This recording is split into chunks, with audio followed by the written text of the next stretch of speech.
pro Duterte ako, kaya ako inaaway si Speaker. Abay, anong logic nyo dyan? Paupuin nyo si Marcos, hindi na yan aalis. Attorney Guanzon isiniwalat ang nalalaman kay House Speaker Martin Romualdez at PBBM.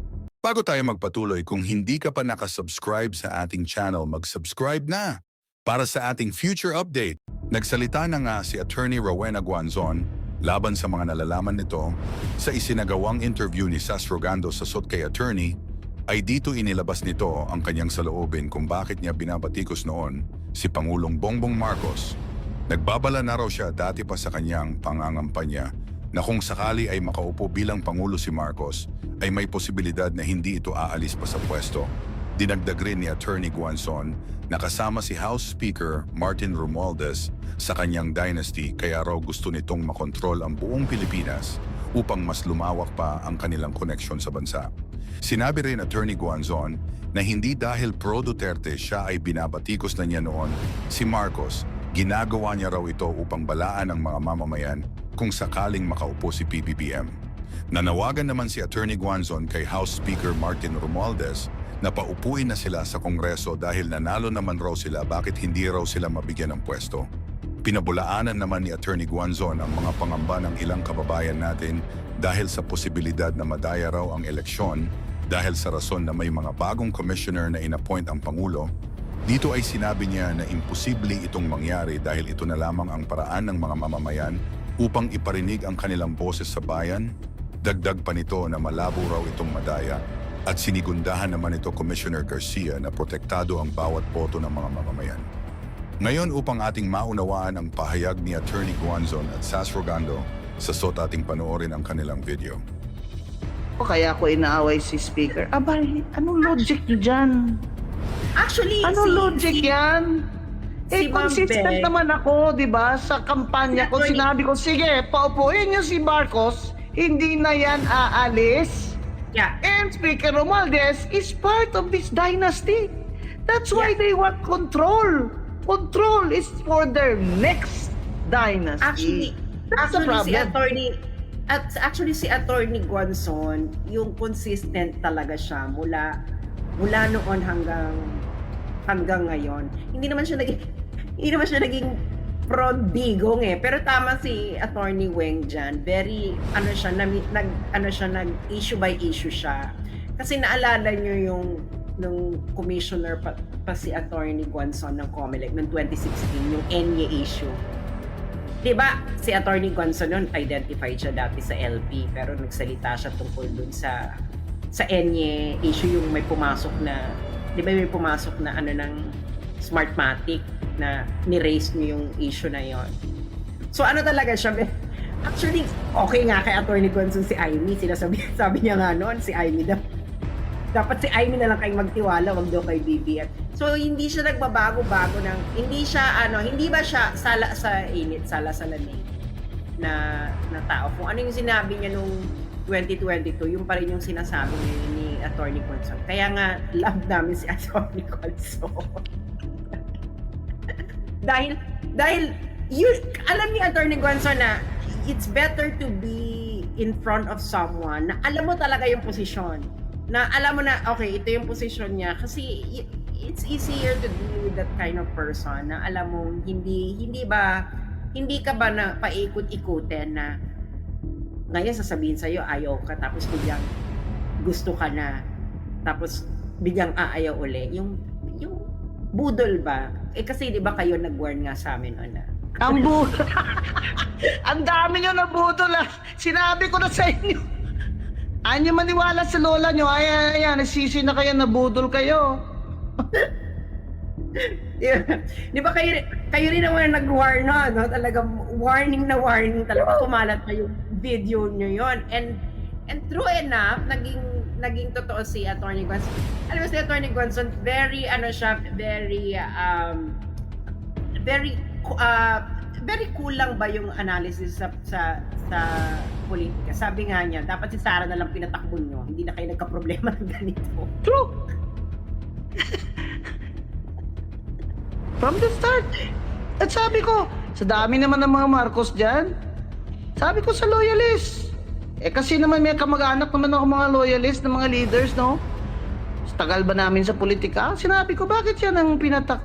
Bakit ba ganyan? Ang dami namang Marcos dyan na may isa pang abogado, estudyante ko. Bakit hindi yun? So, yan ang ano yan. Kaya hindi naman personal yung aking opinion na i-DQ siya. Hindi po. Talagang based on evidence po yun. Kaya ngayon po nagkagulo-gulo tayo ng ganito. Ang economy natin ay terrible. Mas mataas pa ang gross domestic product ng Vietnam sa atin. Nandun lang ako last month. Mataas-taas na lang ang ating GDP sa Cambodia. Mga kababayan, ang mahihirap sa Cambodia ay sa putek na tutulog. Angat lang tayo ng konti sa kanila by 1 inch. Ano nangyari? Ang gobyerno ang nangyari. Kaya sinasabi ko, China against China, go BBM, I'm right behind you.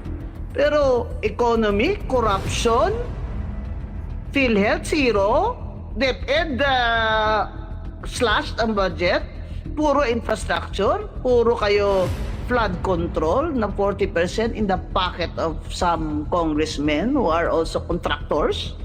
Ang daming party list na contractor ang pasimuno o financier. Kunyari, ganito ang pangalan, wala contractor. Ito namang mga mayor, kung sino naman makabigay sa kanilang project, doon naman sila, naturalmente. Pero, party list po ito. I-respect naman po ninyo ang mga sektoral na tunay. Yan lang po hinihingi ko sa mga mayor. Hayaan nyo na po ang mga PWD at seniors niya na bumoto sa amin. Iilan lang naman sila. Yan lang po ang pakiusap namin. Attorney Guanzon, kayo lang ba ang party list na dedicated sa PWD? Yes, ma'am. May isa dyan na sabi nila PWD din sila, pero multisectoral sila eh.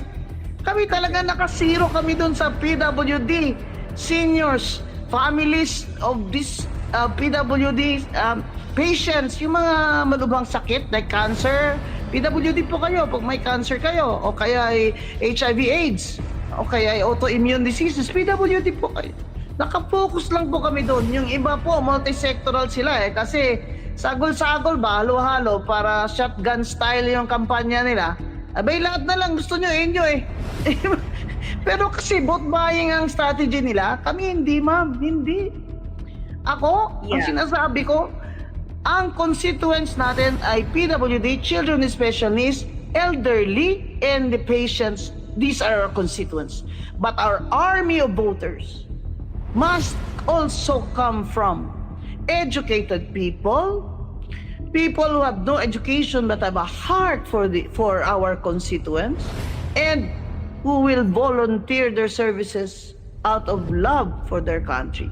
Kasi si Attorney Guanzon, hindi naman magiging congresswoman lang nitong ating mga PWD eh.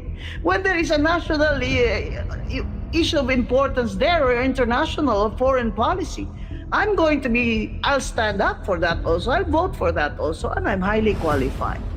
Kaya, tinitingnan po dapat nila din ang kakayahan ng kanilang pinipiling party list kung sino ang first nominee. Can you imagine SAS? Out of 300 Congress people, there are only about 15 or 18 lawyers. Ayun na nga. Kaya yung impeachment na yan, hindi ko alam kung anong strategy nila dyan sa prosecution. I want to see how this is gonna go because they did not really practice law, no? Well, ayun na nga. Ito sabi ni Attorney Guanzon, ano lang daw pag-usapan namin, itong petition, pero napunta na sa impeachment. Kayo na kasi, kabit-kabit, they're woven, di ba? They're woven into these political issues eh. And that's the reason why hindi kami pinaupo. Hindi ganito, Attorney Guanzon, no? Kasi naging COMELEC commissioner kayo. So alam nyo ang galawan ng COMELEC, may experience kayo dyan. Marami ngayong nangangamba ng mga kababayan natin na baka maging madumi ang eleksyon ito. Anong masasabi nyo dyan? Meron ba kayong gusto sabihin sa kanila na maging kampante ang loob nila na hindi mangyayari yan? May bago kasing provider ng services ng program at transmission, at yung mga machines na ginagamit ay some of them ang luma ng COMELEC but some of them are also new. Ilang bilyong piso yun. Yung Miru na kinwestiyon yata ni former Congressman Erice. Yeah. So, yun ang pangamba ng mga tao na baka pumalpak yan dahil walang experience yung, di ba dapat required sa bidding na ang provider ay may dati na siyang track record sa mga eleksyon sa ibang bansa na automated. Now, yun ang isa sa pangamba nila. Which I think Chair Garcia is trying to very hard to assure the public by being transparent. Yung mga testing nila, mga ganon-ganon. So, let's just hope na hindi yan pumalpak. Okay? The other thing is yung sa transmission kasi natin will depend largely on the network. The network, kung mahina pong signal doon sa bukid, matatagalan din po ang transmission doon. So, ang sinasabi po ng iba, like former Commissioner Louie Gia, na baka masatisfy ang mga tao kung hybrid ang ating eleksyon. Manual yung pag-shade mo, di ba? Pero yung what do you call this? Ang sinasabi niya, manual ang pag-shade, manual ang pagbilang, di ba? Kagaya ng dati. Pero ang transmission ay electronic. Kaya mabilis pa rin. So, but COMELEC is not trying this out. I don't know if they're really going to try it out.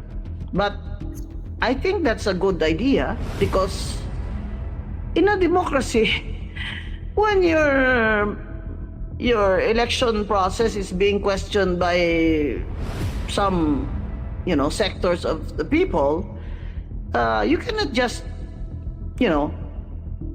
whisk it away. You cannot, because it will always create a doubt. That's why we have foreign observers. So I am hoping that COMELEC will address these genuine concerns of people who just want a truly fair elections and transparent elections. Kasi nga, Attorney Guanzon, marami kasing concern, lalo na may mga, for example, may mga, di ba nag-imprenta na ng balota.